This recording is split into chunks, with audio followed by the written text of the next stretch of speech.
Locals in the Kimberley say a man who was trapped on a remote island off WA's far north was silly to have been exploring the area.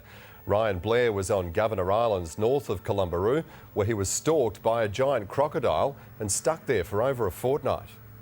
2 weeks, stranded, one man, and a 20-foot nightmare waiting just beneath the surface. Ryan Blair thought he was just taking a relaxing kayak trip. But paradise turned into a fight for survival when a monstrous saltwater croc claimed the island as its own. Ryan was trapped, stalked. The hungry croc watched from the water. He thought he could just wait out the croc, hoping eventually it would leave. But the giant 20-foot beast was not leaving without a meal, and Ryan was running out of supplies.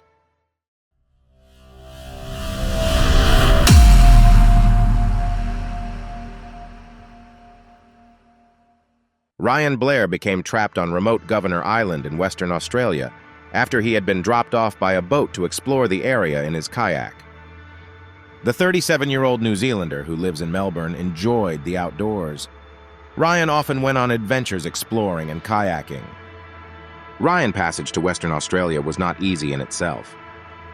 He traveled from Queensland to the Kimberley on a yacht whose owner was then jailed in the Northern Territory, leaving Ryan stranded for 2 months. After hitching a lift with a solo yachtsman from the Territory to Western Australia, he was dropped on Governor Island with 160 liters of water, some flour, and dry stores.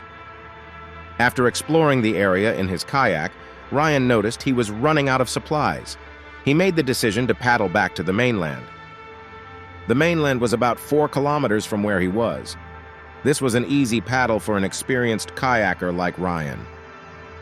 He only made it a short distance off of the shores of Governor Island when he noticed a saltwater crocodile surface near his 2.5-meter kayak. Saltwater crocs are very territorial and are responsible for several dozen attacks on people a year. The massive 6-meter croc was about 4 meters from Ryan's kayak. Every time he paddled, the croc would get closer and closer and could overturn his kayak and devour him. He knew he had to get to shore, but he also knew that the splashing of the paddle could trigger the beast to attack. Just as Ryan was deciding on his next move, the croc went beneath the water. It was about to attack, and Ryan knew it.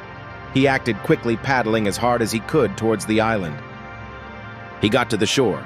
He jumped out of his kayak onto the ground. He turned towards his kayak to pull it up on the land.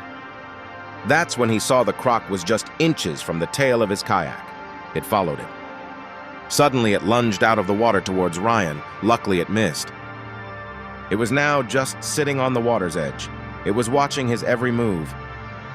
The croc knew it could not catch Ryan on land, and Ryan knew he could not outrun the croc in the water. It was a waiting game. After about 30 minutes, the croc turned and went back into the water. Ryan was relieved. He would just wait a few hours and the croc would be gone. Then he could paddle back to the mainland, he thought. A few hours had passed and darkness was starting to fall.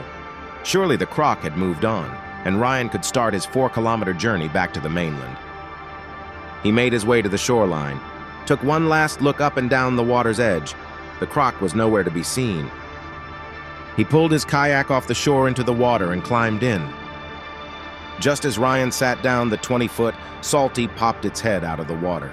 The end of its snout was up against the kayak. Ryan reacted out of fear. He rolled his kayak towards the shore with the bottom of it now facing the croc, shielding him from its jaws. He then pulled himself up on land. For the next week, Ryan would try to leave the island, but the results would be the same. He was met by the croc each time. It was waiting for him. Ryan's supplies were low. He started accepting the fact that he may perish and the croc would eat his remains. Another week went by and his supplies were now gone. Every time he went to the water's edge, the croc was there waiting for him to go into the water.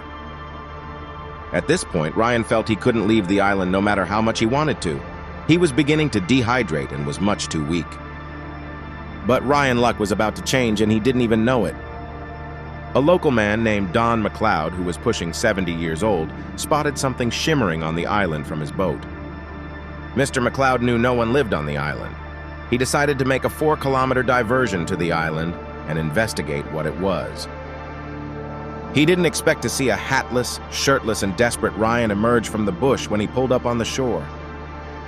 Ryan stumbled toward Mr. McLeod and told him he was on his last leg and basically out of water.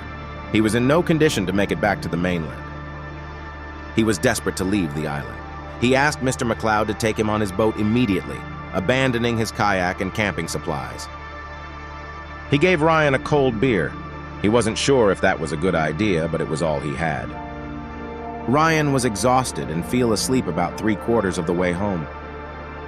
He flew out of Kalamburu to Kununurra on the following Monday and said he had seen enough of Australia's outback. Thanks for watching.